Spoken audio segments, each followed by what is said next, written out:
Hello दोस्तों, आपका channel का नाम मैं खुश आमदीद। आज हम बात करेंगे एक दिलचस्प और संजीदा मौजू पर, तीसरी जंग अजीम। तो तैयार हो जाएं और चलें शुरू करते हैं। तसव्वुर करें, एक दिन अचानक दुनिया बड़ी ताकतों के दरमियान तनाव की वजह से जंग की तरफ बढ़ना शुरू हो जाती है। बात शायद पानी या तेल जैसे वसाइल से शुरू हो, या शायद कोई मुल्क साइबर हमला कर दे। मिसाल के तौर पर, अगर कोई बड़ी ताकत जैसे अमेरिका, चीन और रूस के दरमियान गलत फहमी हो जाए, तो चीजें तेजी से बिगड़ सकती। आजकल के जदीद हथियार जैसे ड्रोन्स, साइबर टूल्स और एटमी ताकत इसे पहली और दूसरी जंग अजीम से कहीं ज्यादा खतरनाक बना सकते। अब सोचें, अगर ये जंग शुरू हो गई तो क्या होगा?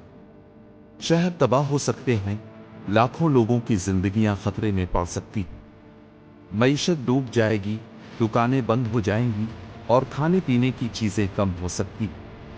ना सिर्फ इंसान बल्कि हमारा माहौल भी बुरी तरह मुतासिर होगा। जंगल जल सकते हैं, समंदर आलूदा हो सकते हैं और मौसमियाती तब्दीली का मसला मजीद बढ़ सकता है। लेकिन क्या हम इसे रोक सकते हैं? हाँ, बिल्कुल।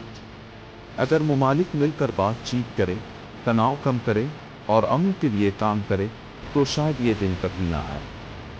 हमें भी अपना किरदार अदा करना होगा, जैसे कि आगाही फैलाना और एक दूसरे के साथ बेहतर ताल्लुकात रखें। तो दोस्तों, ये था तीसरी जंग अजीम के बारे में एक छोटा सा जायजा।